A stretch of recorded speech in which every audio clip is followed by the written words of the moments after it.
मंडळी, आपल्या रोजच्या धावपळीमध्ये दगदगीमध्ये जर तुम्ही रोज हा लाडू एक खाल्लात तर तुमची एनर्जी दिवसभर टिकून राहील. सकाळी तुम्ही हा लाडू खाल्लात तर दिवसभर तुम्ही फ्रेश राहाल.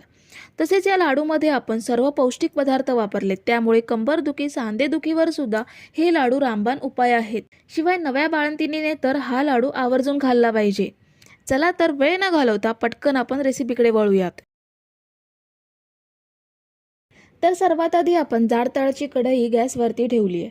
कढई गरम झाल्यानंतर ह्यामध्ये आपल्याला 2 चमचे खसखस घ्यायचं आहे. खसखस आपल्याला मंद आचेवरती 2 ते 3 मिनिटे भाजून घ्यायचं आहे. खसखस नाजूक असल्यामुळे भाजायला जास्त वेळ लागत नाही. 2 ते 3 मिनिटं भाजून घेतल्यानंतर आपण हा कढईमधून काढून घेऊयात. पुन्हा कढईमध्ये आपल्याला 4 वाटी सुकं खोबरं घ्यायचं आहे. इथे आपल्याला सगळं साहित्य एकाच वाटीने घ्यायचं आहे. सुकं खोबरं किसून आपण 4 वाटी एवढं घेतलंय. हे सुद्धा आपल्याला मंद आचेवरती भाजून घ्यायचं आहे. मंद आचेवरती सतत ढवळत आपण हे लालसर रंगात भाजून घेऊयात. खोबरं जर चांगलं भाजून घेतलं तरच लाडू भरपूर दिवस चांगले टिकतील, खवट होणार नाहीत. हे बघा, खोबरं आपण चांगलं लालसर रंगात भाजून घेतलंय. आता हे प्लेटमध्ये काढून थंड करून घेऊयात.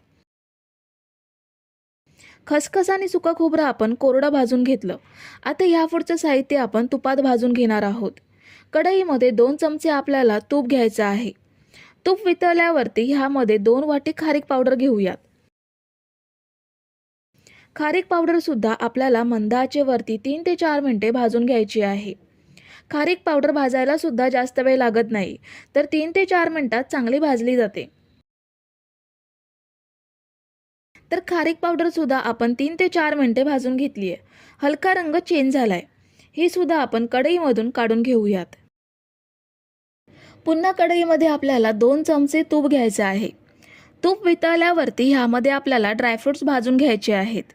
अर्धी वाटी आपण इथे बदाम घेतलेत आणि अर्धी वाटी आपल्याला काजू घ्यायचे आहेत. हे सुद्धा आपल्याला मंद आचेवरती छान भाजून घ्यायचे आहेत. ह्यामध्ये तुम्ही ड्रायफ्रुट्स तुमच्या आवडीनुसार घेऊ शकता. काजूंचा रंग हलका चेंज होईपर्यंत आपण हे भाजून घेऊयात. तर हे बघा, काजू बदाम छान भाजले गेलेत. काजूंचा रंग हलका चेंज झालाय. आपण हे कढईमधून काढून घेऊयात. आता आपण डिंक तळून घेणार आहोत. त्यासाठी कढईमध्ये थोडं थोडं तूप घेऊन डिंक तळून घेऊयात. इथे मी 1 वाटी डिंक तळून घेणार आहे. तूप गरम झाल्यानंतर थोडा थोडा डिंक घेऊन मी तळून घेणार आहे.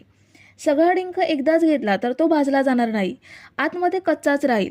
म्हणून थोडा थोडा डिंक तळून घेतला तर तो चांगला तळला जाईल. मध्यम आचेवरती डिंक असा चांगला तळून घ्यायचा. हा बघा, छान फुललाय. आता हा आपण कढईमधून काढून घेऊयात आणि शिल्लक डिंक सुद्धा असाच तळून घ्यायचा आहे. डिंक तळून झाल्यानंतर त्याच कढईमध्ये आपल्याला गव्हाचं पीठ भाजून घ्यायचं आहे. इथे मी 2 वाटी गव्हाचं पीठ घेतलंय. आपलं जे नेहमीचं गव्हाचं पीठ असतं तेच आहे, ज्याचे आपण चपाती बनवतो तेच पीठ आहे. हे पीठ आपल्याला कोरडंच भाजून घ्यायचं आहे. ह्यामध्ये तूप वगैरे घ्यायची गरज नाहीये. कोरडंच पीठ आपण भाजून घेणार आहोत.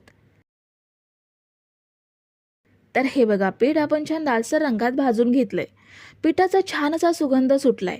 हे सुद्धा आपण कढईमधून काढून घेऊयात. आपण सगळे पदार्थ भाजून घेतलेत. आता जे खोबरं आपण भाजून घेतलंय ते पूर्णपणे थंड झालंय. थंड झाल्यानंतर हे छान कुरकुरीत होतं. हाताने आपल्याला असं चुरून घ्यायचं आहे, म्हणजे त्याचा छान असा चुरा होतो. मिक्सरला सुद्धा तुम्ही बारीक करून घेऊ शकता, पण कुरकुरीत झाल्यामुळे हाताने सुद्धा आपण ह्याचा छान चुरा करून घेऊ शकतो. तर हा बघा, संपूर्ण खोबऱ्याचा मी चुरा करून घेतलाय. आता परातीमध्ये मी भाजलेली खसखस, भाजलेली खारीक पावडर आणि भाजलेलं गव्हाचं पीठ काढून घेतलंय. ह्यामध्येच हा खोबऱ्याचा चुरा सुद्धा घेऊयात. आता आपण तळलेला जो डिंक आहे तो मिक्सरला दळून बारीक करून घेणार आहोत. हाताने सुद्धा तुम्ही हा बारीक चुरा करून घेऊ शकता, पण हाताने चुरा केल्यावर लाडू थोडे खडबडीत होतील. जर तुम्ही ह्या पद्धतीने मिक्सरला फिरवून घेतलात तर डिंक चांगला बारीक होईल आणि लाडू सगळीकडून एकसारखा दिसेल. सगळा डिंक एकदाच बारीक होणार नाही. 2 बॅचमध्ये मी हा बारीक करून घेणार आहे. तर हा बघा, डिंक मी चांगला बारीक करून घेतलाय. ह्याच पद्धतीने शिल्लक डिंक सुद्धा बारीक करून घेऊयात. तर ही बघा, डिंकाची दुसरी बॅच सुद्धा मी बारीक करून घेतली आहे. परातीमध्ये काढून घेऊयात.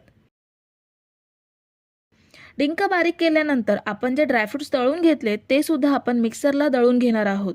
हे आपल्याला जाडसर दळून घ्यायचे आहेत. खूप जास्त बारीक दळत राहायचं नाहीये. जाडसर पावडर बनवून घेणार आहोत. तर हे बघा ड्रायफ्रूटसुद्धा आपण दळून घेतलेत.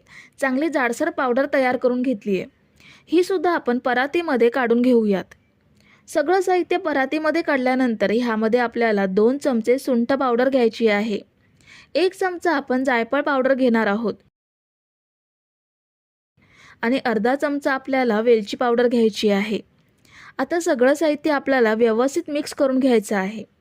हाताने सगळं मिक्स करूयात म्हणजे सर्व पदार्थ छान एकजीव होतील. तर हे बघा सर्व साहित्य आपण छान एकजीव करून घेतले. आता त्याच कढईमध्ये आपल्याला 1 वाटी तूप घ्यायचं आहे. तूप गरम झाल्यानंतर ह्यामध्ये आपल्याला 2 वाटी गूळ घ्यायचा आहे. गूळ आपल्याला फक्त विरघळवून घ्यायचा आहे. गुळाचा पाक वगैरे अजिबात तयार करायचा नाहीये.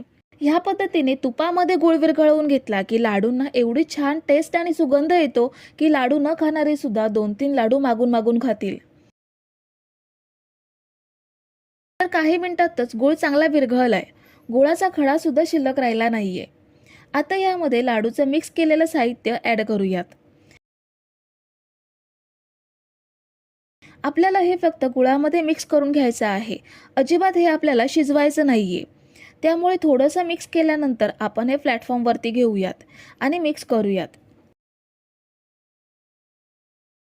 तर हे बघा आपण हे छान मिक्स करून घेतलंय.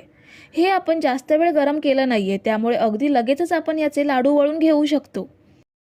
तुम्ही जर इथेपर्यंत रेसिपी बघताय तर तुम्हाला एक विनंती आहे की व्हिडिओला एक लाईक जरूर करा.